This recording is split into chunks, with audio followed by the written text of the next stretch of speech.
We begin with breaking news. The number one player in the 2024 class has made his decision. Dylan Raiola will be a Georgia Bulldog. To recap, Raiola decommitted from Ohio State back in December, reopening his recruitment, and now he is joining the back-to-back national champs. He made it official on his Twitter page earlier this afternoon. Raiola picking the Dogs over USC, Nebraska, and Oregon. His pledge gives Kirby Smart 12 commitments in the cycle and moves them up to second in the team rankings.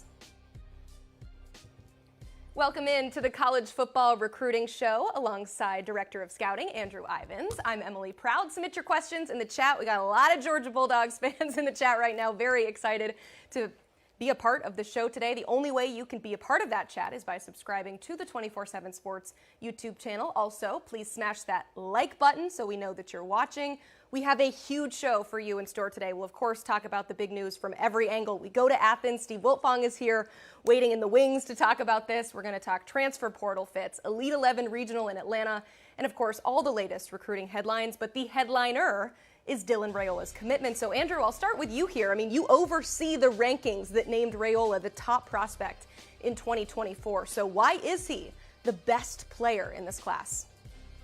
Well, Emily, he's got a pretty good resume, right? He's thrown over 600 passes on Friday nights. He's got a cannon for an arm, and you'll see that player comparison up there, Ben Roethlisberger. I see a young Big Ben when you put on the tape and watch him just kind of move around and improvise in the pocket. He can create plays off script. He can create plays on script. And to us, he's just number one. He's the best signal caller so far we've come across. We'll see how these senior seasons play out, what it looks like at the Elite 11 finals next month. But there's a lot to like. There's a big reason why Ohio State, Georgia, Nebraska, USC, we're all after him. So that is why he's at the top. It's the frame, it's the arm, it's what he's able to do. And we're excited to see what he looks like on Saturdays moving forward because he has the tools to be a special one. Yeah, I mean, being ranked number one comes with, of course, some massive expectations. So when and if, again, we still have some time, he puts pen to paper and suits up for the Dogs on Saturdays, I mean, how ready is he to make an immediate impact, potentially even in year one for Georgia? I think that's a great question, right? He's got 24 starts at the varsity level. You know, he's bounced around high school. He's going to be at his third different high school in 3 years. Normally, that's kind of not a red flag, but something you're always tracking. But I brought up that over 600 passes, those live reps. I think Dylan Raiola is a guy that is probably going to need 1 or 2 years in an offensive system where he's ready to go. But when you look at the big picture with Georgia's quarterback room, remember, the Bulldogs didn't sign anyone in the 2023 cycle. They have 2 quarterbacks now committed here in the 24 cycle, obviously Dylan and then Ryan Puglisi. We'll see, right? You know, Gunnar Stockton, I have Raiola much higher than Gunnar Stockton, but returns coming out of Athens is that Gunnar Stockton looked great this spring there in Athens behind closed doors during those 15 practice sessions. So we'll see. I think 1 to 2 years, right? He's going to have to learn that new offense with Mike Bobo there. And then he should have a chance to thrust himself into that quarterback competition, I think, within 2024 or 2025. And we'll talk more about the quarterback room with Jordan Hill from Dogs 24/7 in just a bit. But here now to add more context to the breaking news is our Director of Recruiting, Steve Wiltfong. Steve, the crystal balls have been coming in fast and furious for Raiola to end up in Athens. But now that it's official and the number one player in the country is spoken for, what does this mean for Kirby Smart's 2024 class? Well, it puts them in the mix to sign the number one ranked recruiting class in 24/7 sports history as they chase after that Texas A&M class from a couple cycles ago. You have the number one player in the country in the fold, and I think that he is going to be one of the best peer recruiters that we've seen in a long time, too. A source said a bunch of chips will fall now that Dylan Raiola is in the fold. He's a guy that's wired into recruiting, always seeing who he should hit up and help recruit to Georgia. And he's been recruiting behind the scenes for the Bulldogs for a long time. So I think the magnitude of having Dylan Raiola in the fold makes it even more enticing for his peers. A program that's already won 2 straight national championships, has crushed it in the NFL draft. These guys also like to play with their friends on the next level. And Dylan Raiola is everybody's friend, it seems like, here in the 2024 cycle. Steve, you mentioned the number one ranked class, but is this a group that could potentially challenge what Texas A&M did 2 years ago, highest ranked recruiting class of all time? You look at the visitors list on the Georgia site, it's pretty star-studded. So do they have a chance to top what Jimbo did a few years ago? Well, you look at the top of our rankings, Andrew, and Georgia seems to be on the short list for just about all those young men. They're even going to have a big recruiting weekend this weekend. It's the scavenger hunt on campus. Top-ranked receiver Jeremiah Smith's going to be there. KJ Bolden, number one safety in the land, is going to be there. Jaden Riddell, one of the top tight ends, most coveted players in the country. 24/7, top 247 linebacker Justin Williams is coming up from the Lone Star State. That's just kind of the tip of the iceberg that the guys that Georgia's in on, from Dylan Stewart to Sammy Brown to Ryan Wingo. Those are all 5-stars guys, as you know. And so I think that Georgia is very much in the mix to finish with that top recruiting class of all time when you're talking about 24/7 sports history. Yeah, speaking of history, we're used to talking about Georgia as number one, obviously being at the peak of college football the last 2 seasons, but also in the recruiting world, they're used to landing top talent. I mean, you think about Georgia just dominating the NFL draft lately with some of those top defensive players being selected. But how could this commitment maybe help the Bulldogs bring in some high-end offensive talent to match that star power on defense? Well, those are some of the guys that Raiola's keyed in on, some of the guys that he's really built some good relationships with. But Georgia, they've obviously been recruiting at a high level before. When you talk about who's on that staff, Del McGee's one of the best running back running back coach recruiters in the country. Same goes for Brian McClendon at receiver. Todd Hartley is as good a recruiter as there is in the country. And then Coach Searles has been doing a fabulous job for them on the offensive line. And that's just the on-field coaches. The off-field support that Georgia has from their recruiting department is second to none. And then now you have Dylan Raiola, who's going to be helping the recruiting efforts. I mean, they're already in the mix for some of these elite players right now, and recruiting's a game of inches. You never know how these inches are going to add up, but Dylan Raiola's commitment today is certainly a nice inch for Georgia as they continue forward here in this recruiting cycle. Well, Steve, I think it's notable, right?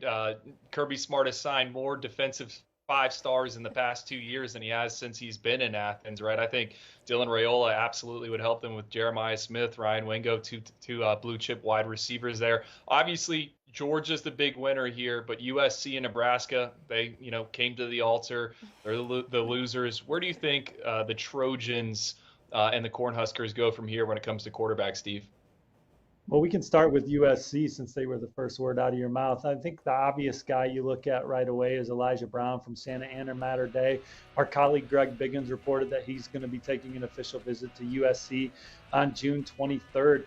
Dylan Raiola and DJ Lagway, those were kind of their top 2 targets this cycle. Lagway's committed to Florida, and Raiola is now committed to Georgia.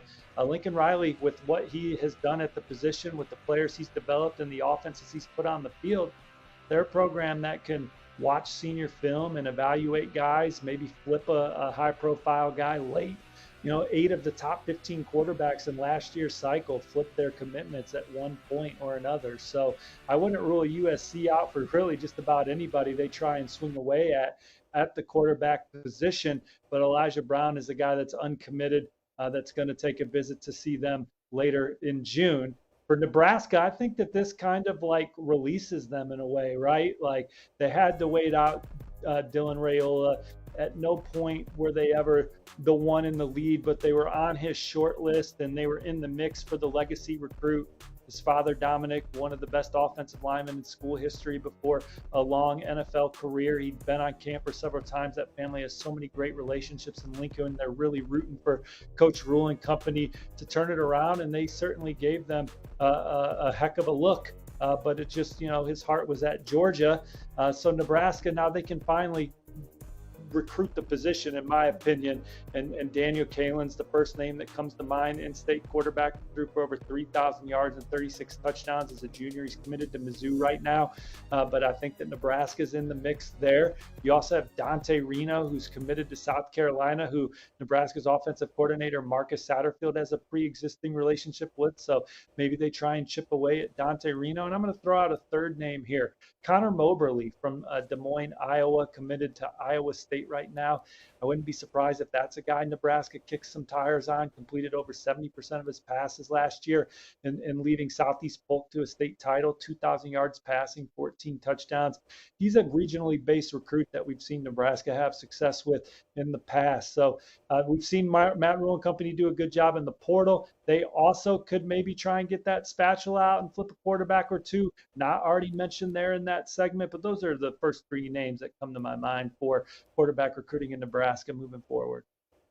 Steve, we have a viewer question for you here. A reminder to viewers, if you would like to submit one, go ahead. We are looking at them, and we would love to answer any and all questions that you have. This one goes along the same lines of talking about Dylan Raiola and what this means for Georgia. This comes from Jack Conway saying, does Georgia have a chance at getting Jeremiah Smith now that Dylan Raiola is committed? I know, Andrew, you hinted at that a little bit, but Steve, what do you think?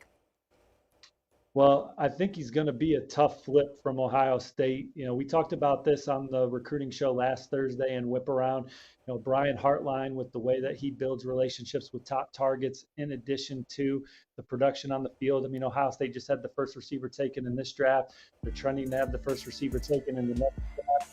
Those Buckeyes receivers are doing a fantastic job in the NFL. I think that Jeremiah Smith knows what he has going for him at Ohio State. But I said last week, I think that Georgia, if I'm marking a school that has a chance to flip him, they would be the biggest threat to Ohio State. He's going to be back on campus this weekend, has great relationships with Coach McClendon, Dylan Raiola, and people in that program. And so Georgia, they boast a heck of an on-field resume too, with 2 straight national titles and the player development. So they're the school that I would view as the biggest challenger to Ohio State, but certainly not ready to say today that he's going to flip to the Bulldogs. But we'll see what starts happening after this weekend's visit and beyond. Yeah, as you said, Dylan Raiola has been quietly recruiting some players for the time being, and now it is official. Steve, do not go far. We have more recruiting news to break down in the Wiltfong Whiparound, so we will talk to you shortly. But thank you. Yep, I'm headed to chat now. Headed to the chat now. All right, you heard it. Go ahead and be a part of that chat. Steve is answering some of your questions. All right, we have established the gravity of this commitment for the Bulldogs, but just to kind of put it into perspective, this is the first #1 top 247 quarterback that Georgia has ever landed. He's just the 6th 5-star quarterback in program history. Raiola is also the first #1 prospect for Georgia in nearly a decade and becomes the 9th 5-star offensive player to pick the Dogs since 2016. So let's bring in someone on the ground to get some coverage of this massive recruiting news. Let's welcome in Jordan Hill from Dogs 24/7. Big day for you, Jordan. Georgia landing the #1 player in the country, and the last time they did that was 2015 when they got Trenton Thompson. This feels a little bit different than that, though, with it being a quarterback. I mean, what is the level of excitement and enthusiasm around the program since landing Dylan Raiola just a few hours ago? I think you could tell just by social media on the whole, just the reactions that players had, the current recruits, signaling that, hey, more is coming, and we'll see if that winds up happening. But current players as well sharing their excitement. It's funny to compare this year to last year. I think it was mentioned earlier. Georgia was really in the mix with Arch Manning for a while, felt pretty good. Obviously, Arch winds up choosing Texas instead, but now Georgia gets their guy. They get the top player in the 2024 class. One of 2 quarterbacks they plan on signing because they really, really needed help at the position, just with only 3 scholarship guys going into this fall. I think it played out just the way Georgia would have it. There's a lot of excitement. And as we've talked about, there's room for a whole lot more. They've got a chance to put together a very, very special 2024 class. And it's going to be a fascinating summer because I'm sure that there are more dominoes to come. Jordan, last cycle they chased after Arch Manning. Obviously, he ends up in Texas, right? They get Ryan Puglisi committed. He's a guy that's in our top 247. But just to land Dylan Raiola, #1 player, #1 quarterback, how important was that for Kirby Smart and new offensive coordinator Mike Bobo? Well, I think it answers a lot of questions right away. There was obviously, and I think understandably, some concern from Georgia fans with what the second era of the Mike Bobo tenure as offensive coordinator would look like. And right away, he came on board. He had been an analyst last year, but there was still a lot of positive buzz when it came to Dylan Raiola and what the chances Georgia had of landing him, even with Todd Monken leaving for the NFL. I think the fact that Mike had the connection with Dylan's dad, Dom. The fact that Dom had played with Matt Stafford and Mike had coached Matt Stafford when he was at Georgia. I think that was nothing but positive. But, it sort of builds toward what we've seen the last 2 years really with Georgia. The belief early on with Kirby Smart was it was defense, defense, defense, and then just doing just enough on offense. And, credit to Kirby Smart and that staff when they hired Todd Monken in 2020, really opened things up and showed they weren't scared to go after points and lighten up the scoreboard, and they've done a good job of that. And as I wrote in a column today, you think about the success they've had. They're on the mountaintop of college football right now, and they did that with a former walk-on, and a lot of credit is due to Stetson Bennett, but you consider now they have the top quarterback, the top player in the 2024 cycle. You'd have to think that the upside is very, very high in Athens right now. Yeah, Jordan, I see a lot of dejected fans that aren't fans of the Bulldogs in the chat right now going, Georgia's just going to three-peat here. It feels like that's kind of where they're headed here. But we mentioned Ryan Puglisi. While he's not the number one player at his position, he's still a very talented quarterback. I mean, he's ranked number 12 in the country per our rankings. So what does Raiola's commitment mean for him? Well, I don't think it's a surprise, and I think a lot of credit is due to Ryan because, I think Georgia staff has been very upfront with him, very candid that they planned on taking 2 quarterbacks. They really had to just because, again, they did not sign a quarterback last year. You've got 3 going into this year, probably not going to have all 3 back in 2024 just because we know, especially in the transfer portal era, how consistently we see guys leave, guys who aren't playing right away, and I wouldn't be surprised if that winds up happening after the 2023 season. So Ryan said all the right things since this announcement. I've seen a few different outlets had spoken to him, and he said, basically, I want to be a Bulldog, and I still plan to be a Bulldog. And credit to him, too, because this is going to be a competition no matter who winds up coming in 2024. So I think Ryan Puglisi understands that there's going to be a lot of attention paid to Dylan, but if he goes out there and he outplays Dylan, then he'll get a chance to play a role or kind of beat him on the depth chart going into 2024. So I think Georgia's in really good shape. I think they were really up front with these guys when it came to bringing in multiple quarterbacks. And I think that's why they are where they sit today, where it looks like both of those guys are going to be on board by the time we get to the signing periods. Well, Stetson Bennett had to beat out some guys with stars next to their name to take that job. Jordan, you touched a little bit on it, the relationship between Raiola's his father and Mike Bobo. Just Todd Monken was there, and for him to leave and they still get this thing done with Dylan Raiola. I mean, is this all Bobo? I mean, does he deserve a ton of credit, or is this kind of the entire staff there in Athens? Well, I think Mike deserves a lot of credit. I don't think he did it alone. I think Kirby Smart, and especially at a position like quarterback, you're going to have so many people, lending a voice and sort of selling the program. But I think Mike does deserve a lot of credit. As I had mentioned earlier, I think a lot of people were kind of lukewarm on him returning to offensive coordinator, and he'd had a lot of success in that 8-year run that he had from 07 to 14. But I think he showed right away that he's ready to go, that he's going to recruit hard, that they're going to have a lot of success. As crazy as the last couple of years have been, as far as the production of these offenses, they never touched the scoring record that Mike Bobo's last offense in Georgia set. Points per game is still a program record. So it's funny to me, after Mike was promoted, I talked to David Andrews, who's been in the league for a while, who played for Mike, and he said, go look back at those teams that Mike was a coordinator for. Obviously, they had talent, he said, but they do not have the talent that's in Athens right now, that they have so much more to work with, and that Mike's got a chance to do something special. He has got a quarterback now, and we'll see what that looks like in 2024 once he gets there. Expectations were already high, certainly through the roof now. Jordan, thanks for joining us today. Absolutely. Well, as we anticipate, this is going to be a very busy time. This is probably just the beginning of an eventful recruiting cycle for the Bulldogs, so be sure to check out Dogs 24/7. You can read Jordan's work there. Also, highly recommend you become a VIP member for exclusive information on all things Georgia.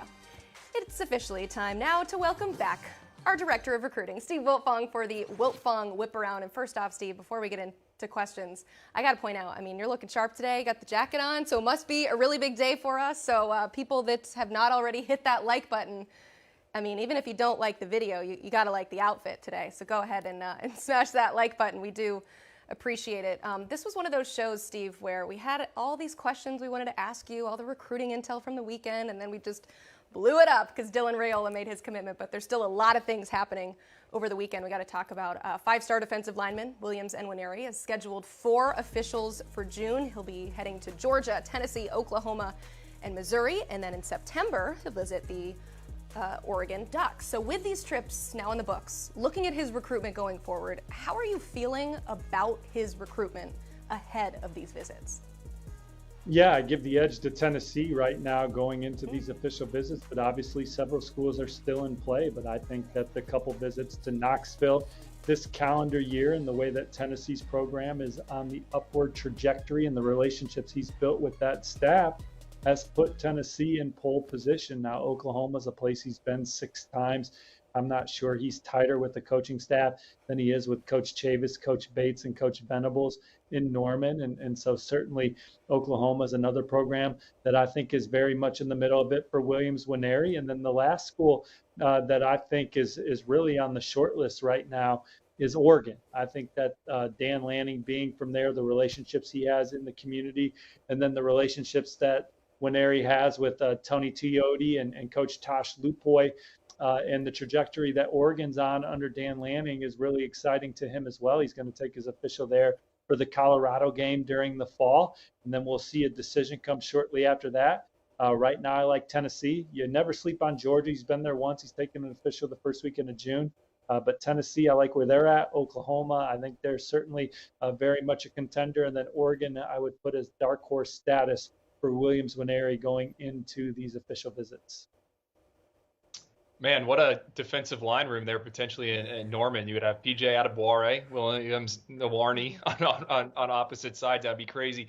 Steve, we've talked a ton of Georgia on this show, tons of positives for a good reason. But 2 of their commits over the weekend were down in Miami and Coral Gables, pair of defensive backs. You mentioned Spatula. I didn't know we were in Spatula season yet. It's always Spatula should the season. Bulldogs be worried about Mario Cristobal flipping some of those DBs from the Bulldogs? Excuse me.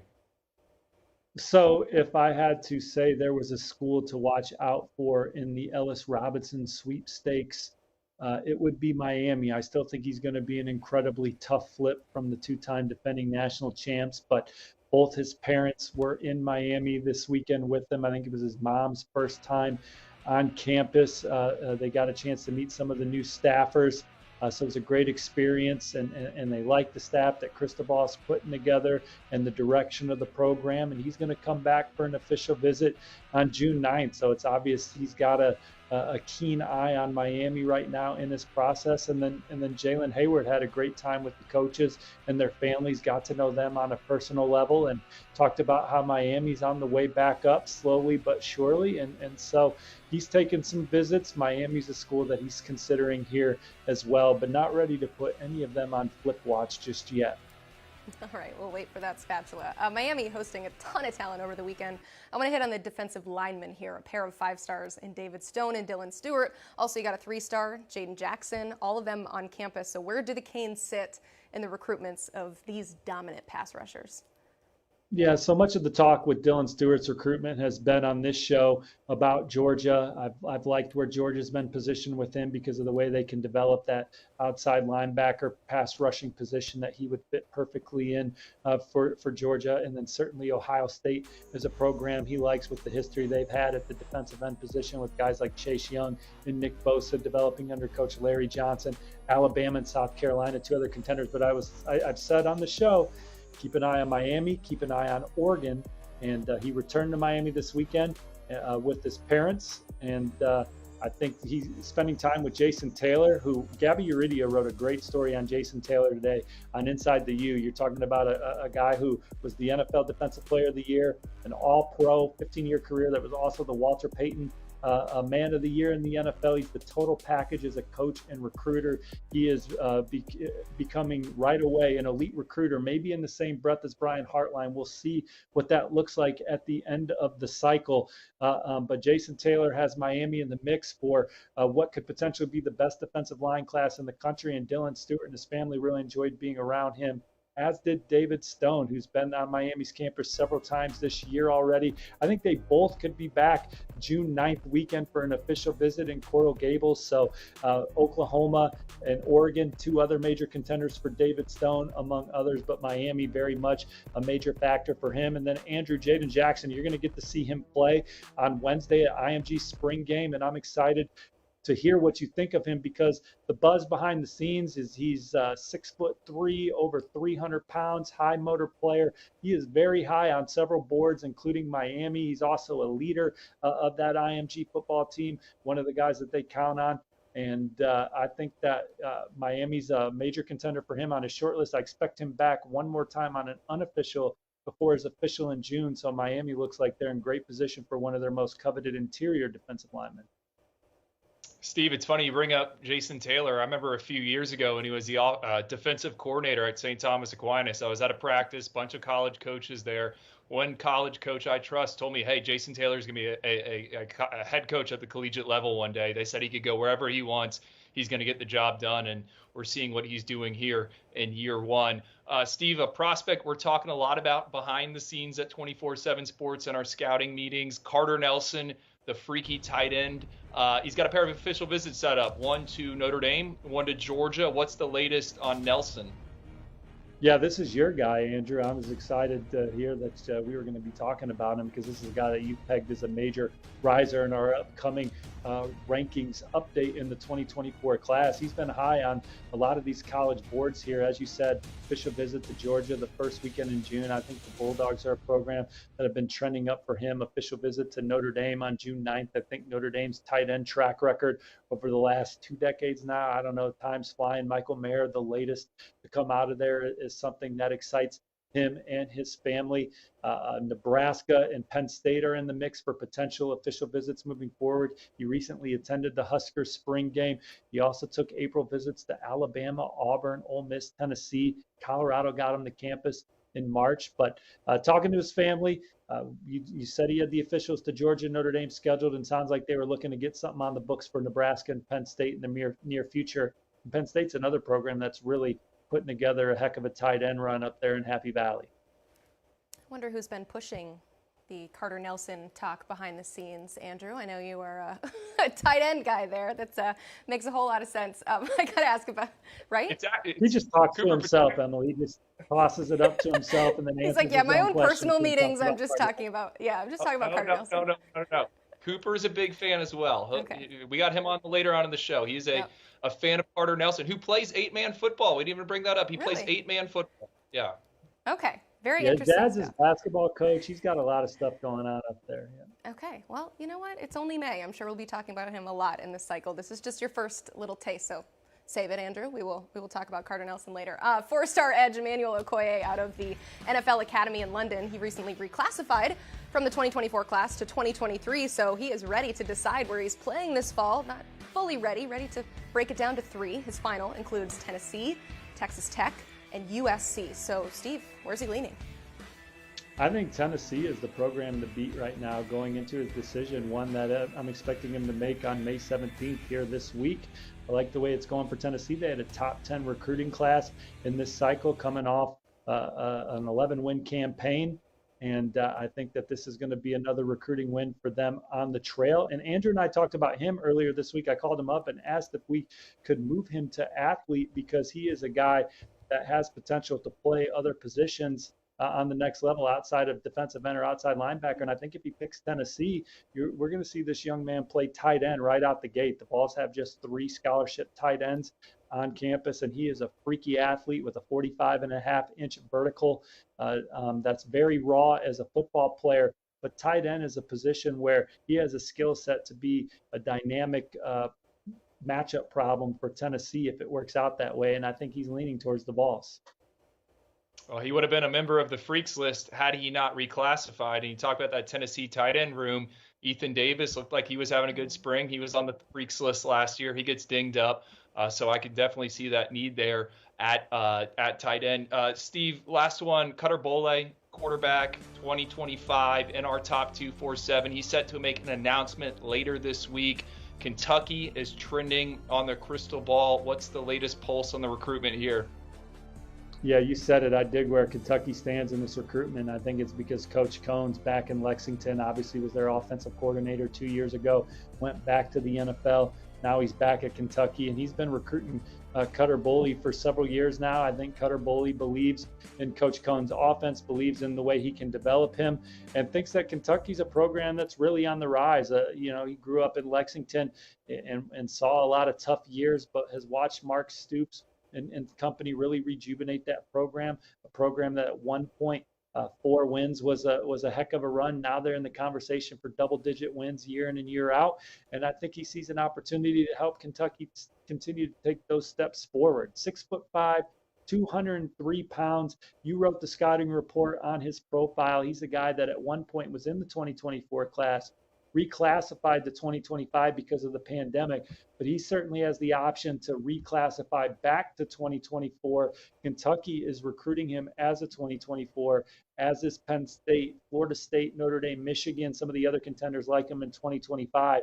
But if he does pick Kentucky, I also think he ends up being Kentucky's quarterback in this 2024 cycle. All right, Steve, we are 3/4 of the way to 100 likes, so as we say goodbye, thank you. Go ahead and hit that like button if you have not already. Steve Wiltfong is telling you to do so with the double thumbs up. Thank you, Steve. Take care, y'all. Appreciate it. You can read more of his work on 247sports.com. And for more exclusive information, become a VIP member today. It's so easy. There's a QR code on the screen. Go ahead, open up your phone, open the camera app, hit that QR code, and just automatically become a smarter fan. Well, the road to the Elite 11 finals is winding down, and the opportunity to earn that coveted invite is shrinking. The second to last regional was this weekend in Atlanta, featuring the top quarterbacks in the Southeast region. I am certain you have heard of a lot of these guys. So here to talk more about it is the other half of the 24/7 Sports Football Recruiting Podcast. We had to do it anytime we got Andrew Ivins on the show. We got to bring his buddy Cooper Petagna here. Coop, you were in Atlanta for the Elite 11 Regional this weekend. You saw some big-time prospects, guys like Air Noland, Jaden Davis, Aaron Philo. So let's start with Air. I mean, he landed the lone finals invite after it was all said and done. So must have looked pretty good. How did he look this weekend? It was just about what we're used to seeing with Air Noland. I think the command of the position, I mean, this is a guy who's gotten better and better every single year as a 3-year starter at Langston Hughes in Georgia, and a guy that completed 74% of his passes. The reason I give you that type of context, it seems like the more pressure on Air Noland, the better that he performs. And he did that this week. We're going to talk about the guy that he competed against. That was Jaden Davis. So obviously, you think about the game, right? The future of the game between Michigan and Ohio State, Jaden Davis being the quarterback commit for the Michigan Wolverines. Those guys traded reps back and forth throughout the evening on Saturday. But Air Noland, just the consistency, the poise with how he plays. I talk about timing, anticipation, accuracy all the time. This is a guy, he's not going to wow you physically with the arm strength, but his ability at the first and second level as a passer to be on time and on target, that's really kind of where he separates himself from the field. And it was a long, hot day in Atlanta. And listen, as the day kind of wore on, he got better and better. And to me, that's kind of where he separated himself from the rest of the pack. Coop, you mentioned that rivalry that's brewing. I love how you labeled this and came up with it. Just right now we have Jaden Davis as a 5-star. Air Noland, he's in the 50s of our rankings. It seems like you don't think the gap is that big. No, not at all. Not in my opinion. And I think if there was anything you saw this weekend is that gap is shrinking, and potentially I would tell you that I'd probably prefer Air Noland at this point. I know that's probably going to stir the pot a little bit, but I think Air Noland's got a little bit more athletic upside at the position. You talk about the frame. He's hovering around 6'3". Jaden Davis around 6'1.5". And Jaden Davis had a really good performance himself. I just think in terms of the upside at the position, Air Noland, the credibility of what he has at Langston Hughes. He's played against elite competition. You love him between the ears, but that shouldn't take away anything from Jaden Davis and the fit in Ann Arbor under Jim Harbaugh, offensive coordinator Sharon Moore. I mean, both these guys are actually pretty similar the way they play the game, and a lot of it comes down to instincts, intuition. I think both of these guys are going to be ready to play a lot earlier on Saturdays than people think. love the self-awareness, Coop. You know, our social team is just drooling right now after hearing you say that, but I love it. I love the analysis and the truth there. Let's go behind the future Big Ten quarterbacks. You got Georgia Tech commit Aaron Philo. You mentioned in your article that he won the accuracy portion of the event, so what stood out about his skill set? Well, this is a guy that was uber productive. I mean, he was 14-0 last season, brought his team to a state title there in Georgia, playing Class A Division I Offensive Player of the Year as well. So from a statistical standpoint, this is a guy that is very productive. 69% completion rate, 54 touchdowns, only 8 INTs. So we knew that he had something to him.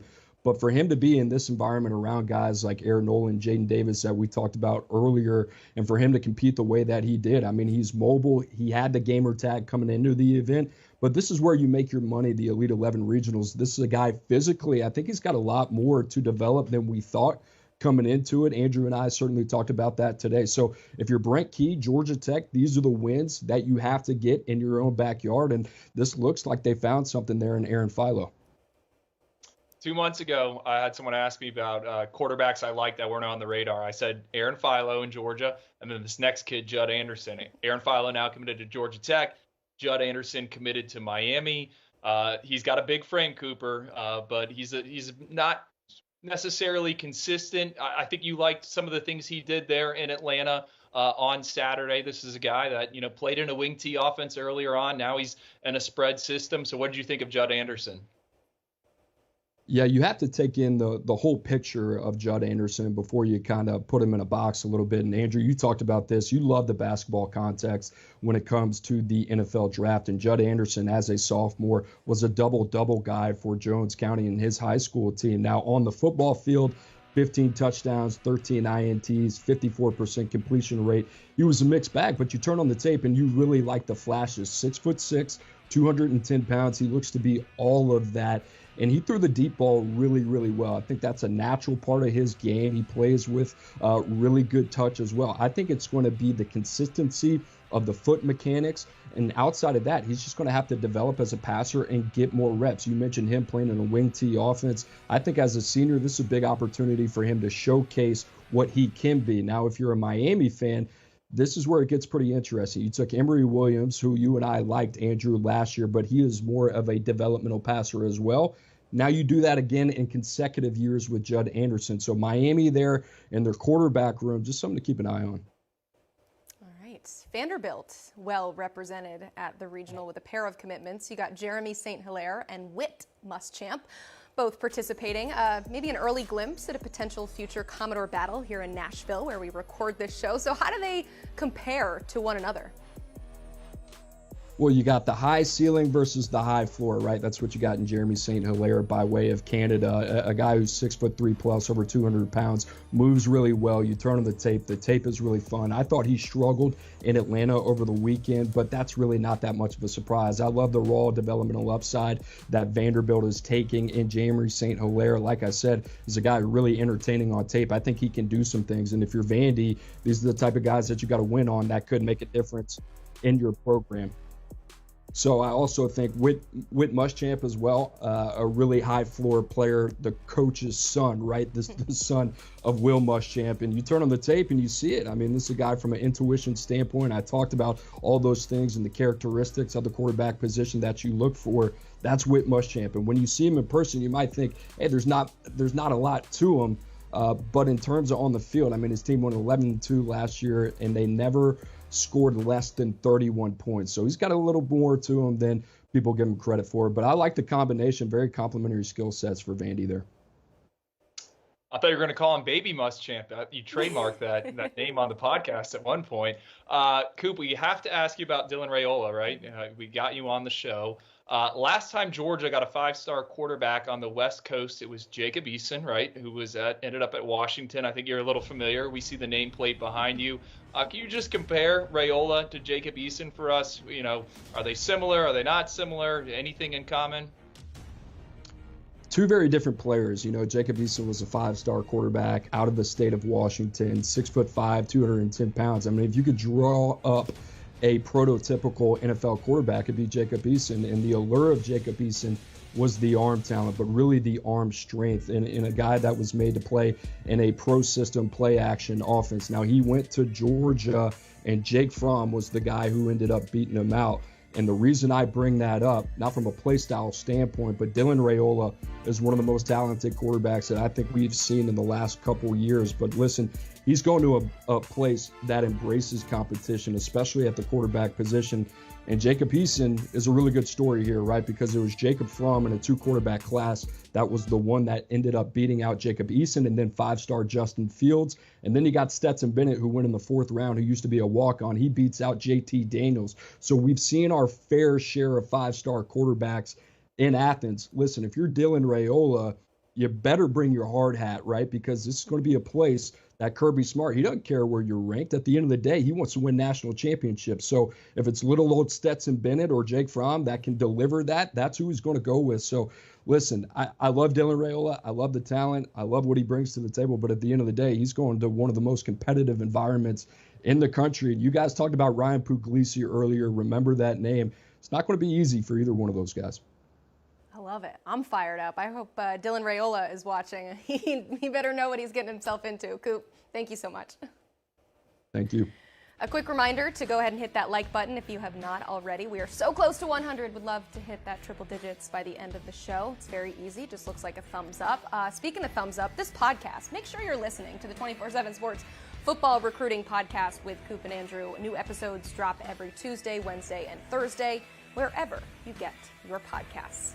Let's transition and hit the portal here. A reminder of where the top 10 prospects have already landed, headlined by Travis Hunter, might have heard of him, going to Colorado. A pair of Florida State transfers in the top 10, big class for them. Dominic Lovett ending up with Georgia. A lot of elite talent have already made their decisions. So because of that, today we are talking best fit.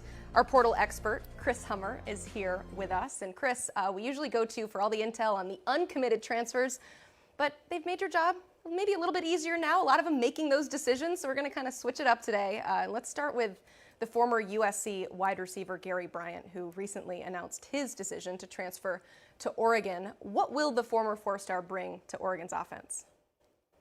He's a weapon and somebody who can work in the slot, which Oregon needs after losing Chase Cota to graduation this offseason. Gary's a 4.46 guy in the 40, a lot of speed. He didn't play in 2022 much. He redshirted after an early September injury, but this is somebody who was a 600-yard receiver in the Pac-12 going back to 2021. And more than anything, he's a weapon for Bo Nix. Oregon has a Heisman caliber quarterback right now in Bo Nix, and we've seen Dan Lanning and Oregon do everything they can to shape the roster around him. Gary Bryant's their 3rd transfer wide receiver this offseason. They've also brought in 3 starting caliber offensive linemen. They have 2 former transfer running backs around Bo Nix as well. So this is an offense that's been put together on the fly to accent what Bo Nix does best. And I think Gary Bryant is yet another piece in that puzzle for Oregon as it looks to continue its offensive play from 2022. Chris, another big wide receiver commitment over the weekend. Tyler Harrell made a name for himself at Louisville, goes to Alabama last season, gets injured, things don't work out. Now he's headed to Miami.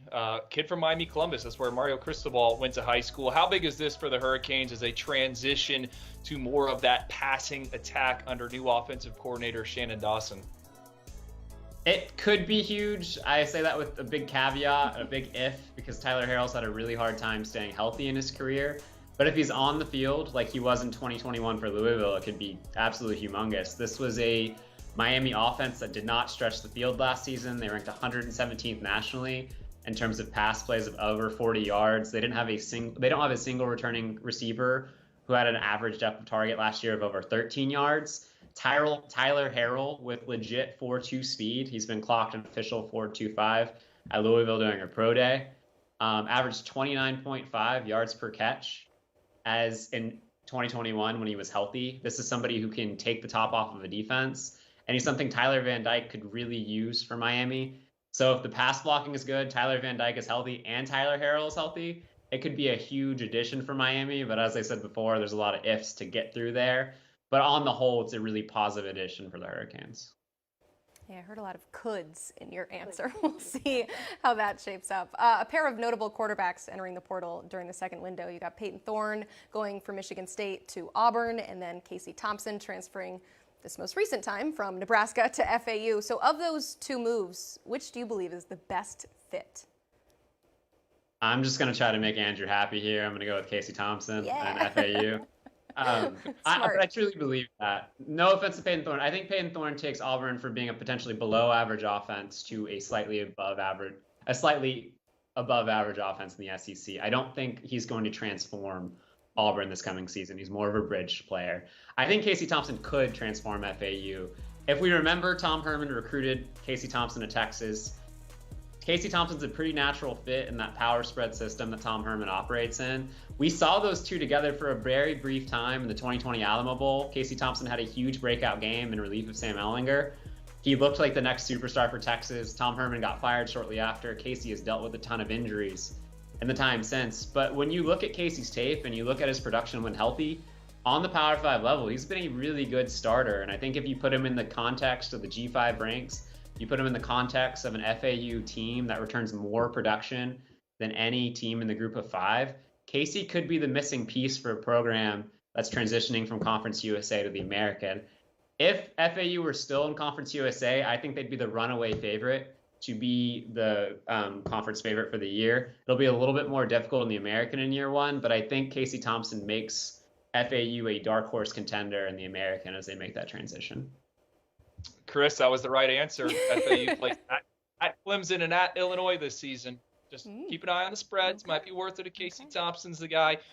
One other transfer that's going from CUSA to the SEC, Varquise Gums, tight end out of North Texas, headed to play for Sam Pittman. What are they getting in him? And we know that the Razorbacks want to put a bunch of tight ends on the field and run the football.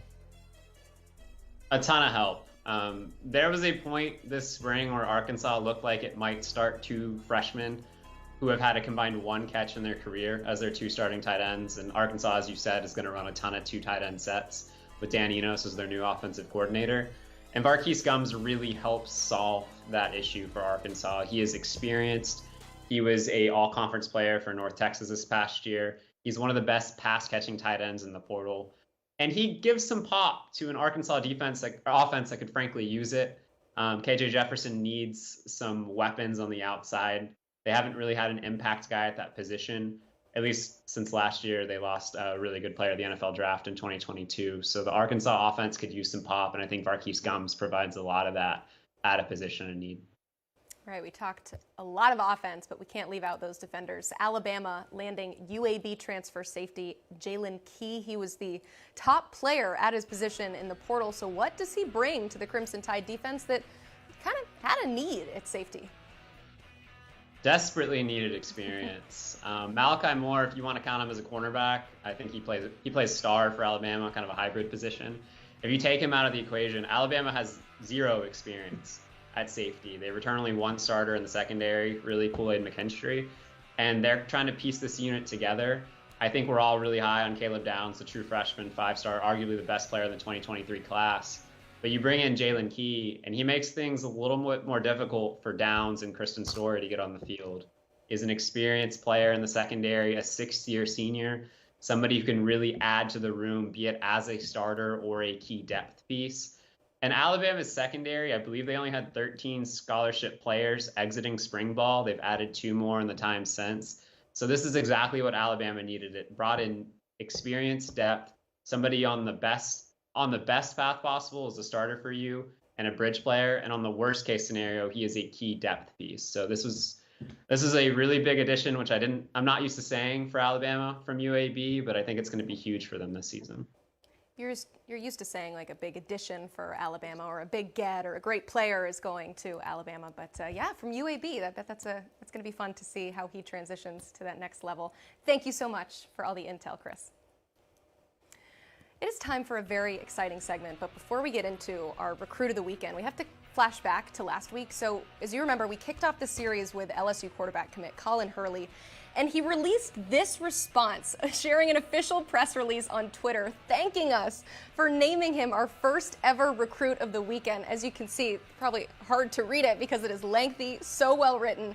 I just want to read you a quick snippet though. He says, quote, "I think this type of award creates positivity and inspiration. I know I am the first of many talented student athletes who will earn this credit." I mean, Andrew, he has set the bar incredibly high, so our future award winners are officially on notice after that spectacular thank you. But with that being said, this week's pick, we want to go ahead and show it to you because, I mean, we saw how exciting it was when Colin Hurley won. So this week's pick is 4-star running back Dylan Jones. The prospect out of Good Counsel in Maryland was named the Alpha Dog by 24/7 Sports at this past weekend's Under Armour All-America camp in Baltimore. And Andrew, you were actually there to see him live and help name him the Alpha Dog. So tell me, what makes him such a special talent? He's explosive, and he catches the ball out of the backfield. This Baltimore camp was loaded with mid-skill players, so that would be your running backs, your tight ends, and your linebackers. And usually in this setting with the Under Armour camps, it's hard for these guys to shine, but that's where my eyes were on Sunday. It was a really good group, again, of linebackers and running backs, and I thought Dylan was the best of the bunch. Thank God I spelled his name right in the write-up. It's a unique way to spell Dylan. And then you start digging into the profile. You're seeing the tape here. This is a guy that was the conference player of the year up there in Baltimore. He ran for over 100 yards multiple times, oftentimes against really good defenses. So we're big fans. I like the multi-sport profile. Finished 4th at state when it came to wrestling in the 175-pound weight class. I think he's kind of lean now. Once he's done with wrestling, he's going to be able to add some more weight, tack on some more pounds and some muscle that'll allow him to be more effective when it comes to contact balance and in between the tackles. But we're big fans of him. Gabe Brooks, kind of our guy on the rankings team who studies the running backs more than anyone else. He's always been high on Dylan. I am now a fan. Put me on that hype train, and you see he's got the MVP award there. That was voted on by the camp staff. So Dylan Jones, big fan. Love it. Well, Dylan is currently uncommitted but has official visits set to Florida State and Wisconsin. He's also considering the in-state school in Maryland and also Virginia Tech. Dylan Jones is our recruit of the weekend. Congratulations to him. It is now time to answer some of your viewer questions. They have been coming fast and furious today. Steve Wiltfong has been in the chat answering some of them, but we picked a few for you, Andrew. So let's start with one from Philip Beck asking, are the quarterbacks at Georgia staggered in such a way that would allow each of them 2 years of playing time? Have they planned this out kind of perfectly with what they've got now and what they have coming in? I think so, but I mean, if you've been watching the show from the jump, Jordan Hill brought it up. Hey, how many quarterbacks now transfer in the transfer portal? I think Cooper's pitch to Dylan Raiola about competition was certainly notable, but I agree. I mean, I think anytime you put these alphas all in a room together, it's going to lead to someone looking for more playing time. And The Athletic did an excellent story on the top 50 quarterbacks over the past 5 years. I believe that number is 60% of them have left and went somewhere else. So I think in theory, on paper, you can set it up like this, and it is spaced out perfectly, but you never know what's going to happen. You never, I think quarterback's the one position where regardless who you have in that room, you're always going to be trying to upgrade. And that goes at all levels of football, whether it's at the high school ranks, the college ranks, or even in the NFL. You have a chance to get an arm that could potentially win you one more game than the quarterback you already have starting for you. You're going to do it. So it does, again, look good on paper. I think it just executing like that. I mean, I would probably bet against that just because you never know what's going to happen. I remember talking to you on a previous show about USC's quarterback room, and you kind of stopped me and you're like, no, you need to take a quarterback every single year, especially in this day and age of college football and the transfer portal, right? Yeah, and talking with some college contacts, I would not be surprised if more and more schools start taking 2 quarterbacks a year. We've talked about on the show, Georgia has 2 committed, Ryan Puglisi and Dylan Raiola. Vanderbilt has 2 committed. Both those schools didn't take an arm last cycle, but maybe we see more of this, 2 quarterback classes. It's not easy to do. It's not easy to manage on everyone, but I think it could become more and more of a trend moving forward.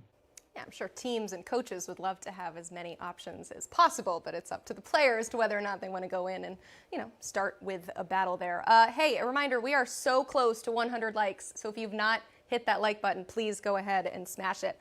This next one comes from BRC Gamecock. I bet you can guess what this question is going to be about. Asking, can South Carolina finish in the top 10?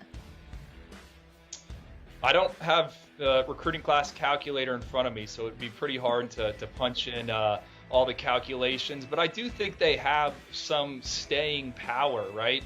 You look at South Carolina's class, I've said this, I think the strength of the group is on the offensive line. And now South Carolina needs some help right away when it comes to those 5 big men up front. But I think they are building a deep room with some developmental traits. And Shane Beamer, he made the biggest splash of all splashes during National Signing Day, signing Nicholas Harbor. I mean, there was a time when South Carolina wasn't even really considered a finalist. They weren't even considered in the picture when it came to the biggest freak of the 2023 cycle. So I do think Shane Beamer, I think they could have a chance to finish in the top 10. Again, I don't have the numbers and the calculations in front of me, but they're in it with some really big prospects right now. Jamonte Waller, a 5-star edge rusher for us, 5-star front 7 defender. He was just in Columbia over the weekend. They've also been linked to Dylan Stewart, who comes from the same area as Nicholas Harbor, right? Shane Beamer went head to head with all those schools for him. So I like what South Carolina is doing on the recruiting trail. I was around one of their commits this weekend, Mike Williams.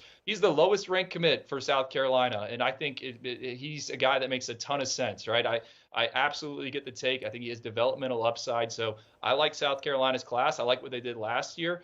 Just got to win some games. I think if they can win games here, like they did, parlay that success, on-field success in 2023 here into 2024 when they're playing a difficult schedule, then absolutely, I think South Carolina will have a chance to finish in the top 10. You can tell the way that they finished the season with some of those big wins over Tennessee and Clemson and in the bowl game. They've parlayed that into some success on the recruiting trail in this cycle. So imagine if they put that all together in one season, what Shane Beamer's squad can accomplish. Andrew, thank you so much for hopping in on the show today. It was a busy one. Dylan Raiola officially committing to Georgia. For Andrew Ivins, I'm Emily Proud, and this is the College Football Recruiting Show.